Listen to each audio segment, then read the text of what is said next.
E antes disso, na União Soviética, os judeus não tiveram direito a uma vida assim tão melhor do que a que eles tinham antes, no tempo dos czares. Porque lhes era proibido o exercício da religião, as sinagogas eram queimadas, os rabinos eram enviados para campos de concentração, a miséria aumentou, e o pior de tudo, para os demais camponeses cristãos, agora todas as violências e abusos do governo soviético eram culpa, vejam só, dos judeus de Moscou. E o judeu soviético que desejasse sair do país e migrar para a então Palestina, como milhares de judeus de outros países estavam fazendo, eram proibidos de fazê-lo.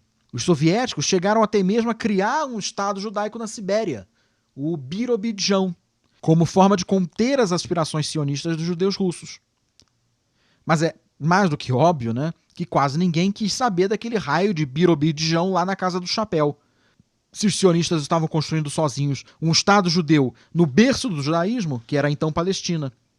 Então, para a cúpula soviética, o sionismo era um inimigo a ser destruído, já que ele afrontava diretamente o projeto de planificar os diferentes povos soviéticos debaixo de uma única cultura. Sem falar que, como eu disse, apesar de as lideranças sionistas daquele tempo serem todas de esquerda, socialistas, mas elas não estavam no, digamos, lado certo do socialismo pela visão dos soviéticos. Mas até o final, até depois da Segunda Guerra Mundial, o antissemitismo soviético ficou restrito a essa situação que eu acabei de descrever. E que nem mesmo era algo reservado exclusivamente aos judeus, já que os cristãos e muçulmanos da União Soviética recebiam o mesmo tratamento.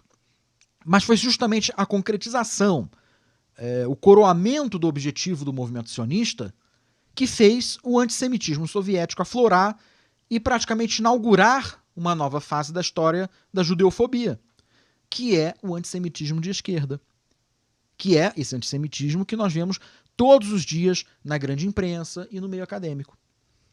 Bom, eu vou tentar ser o mais sucinto possível para contar essa história. Final da Segunda Guerra Mundial. 6 milhões de judeus dizimados pelos nazistas, mais 1 milhão de judeus sem lar, sem pátria, sem bens. E o sionismo acaba por se revelar como a única saída possível para aquela situação.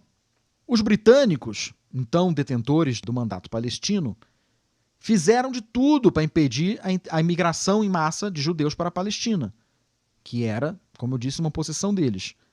Só que já não havia mais como impedir aquilo. Até porque, pela primeira e única vez na história, praticamente todo o mundo ocidental passou a olhar para o judeu de uma forma minimamente humana e compreensiva. Então isso funcionou como um impulso final para a votação da partilha da Palestina e para a independência de Israel.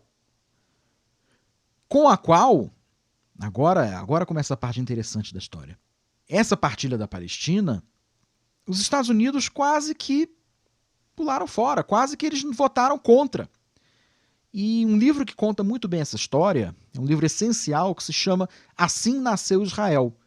Foi escrito por um diplomata da América Central chamado Jorge Garcia Granados, que esteve presente às negociações na ONU e que o livro mostra, né, como tiveram que arrancar do Truman, o presidente americano da época, o voto positivo, quase a fórceps, e de como foi fácil obter o voto favorável, vejam só, da União Soviética.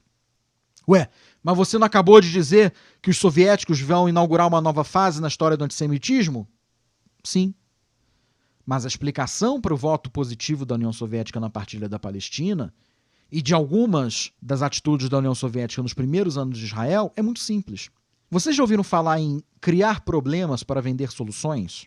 Pois então, naquele momento em que também se iniciava a Guerra Fria, naquele momento em que se dividia o mundo em dois, e onde tanto os americanos quanto os comunistas queriam fincar pé no Oriente Médio, era muito mais interessante para os soviéticos criar ali dentro um foco de conflitos do que para os americanos.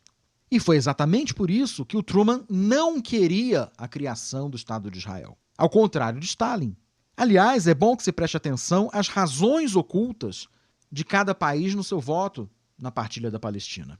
Para os europeus, empurrar os judeus sobreviventes para longe era um ótimo negócio, porque era a maneira mais limpa e definitiva de finalmente se livrarem daquela minoria odiada por 2000 anos. Para outros países, a partilha era uma forma de afrontar os ingleses. Para o Brasil, por exemplo, foi interessante votar a favor da partilha da Palestina para se livrar dos judeus brasileiros. E quem votou contra? Basicamente, apenas os países árabes islâmicos. E assim que a independência de Israel foi declarada, foram estes mesmos países que declararam guerra ao novo Estado judeu. E quem veio dar armas para os judeus? Não foram os americanos, mas justamente os russos, com armas tchecas apreendidas dos nazistas. Então, de novo, o interesse dos comunistas era que Israel se sustentasse de uma forma muito precária, apenas para servir de pretexto para, mais tarde, aglutinar os demais países do Oriente Médio, os países árabes islâmicos, numa única causa, supostamente anti-imperialista. E foi exatamente isso que aconteceu. Israel sobreviveu à Guerra da Independência, mas sobreviveu com fronteiras indefinidas, sem acesso a Jerusalém, com severas perdas materiais e humanas, empobrecido. Enquanto que os mesmos soviéticos que deram rebutalho de arma tcheca para os judeus, agora estavam dando o que havia de mais moderno para os árabes. Sem falar que na própria União Soviética, Stalin estava perseguindo os judeus, inclusive e principalmente os judeus da cúpula soviética, e acusando-os de quê? Do crime de sionismo. Crime de sionismo. Na Polônia, que se tornou uma posição comunista, os pouquíssimos judeus sobreviventes do Holocausto eram assassinados, com o beneplácito dos comunistas. E Israel ia sobrevivendo, sabe de quê?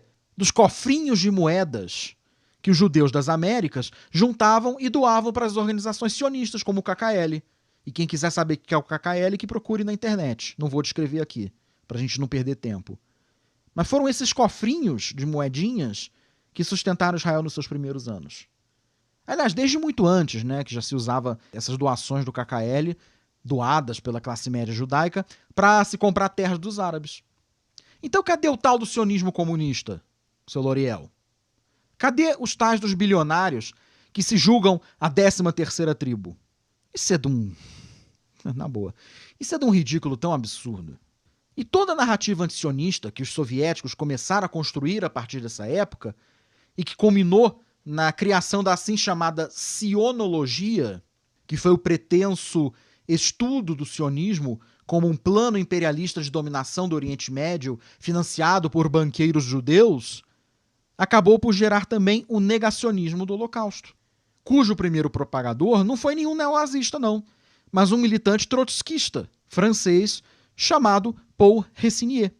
Então veja como 90% da groselha antissemita e antisionista, que se repete por aí em bocas de Matildes e de Loriéis, vem justamente da máquina de desinformação dos comunistas. E desinformação, como eu já disse, é o grande produto do senhor L'Oréal Rocha,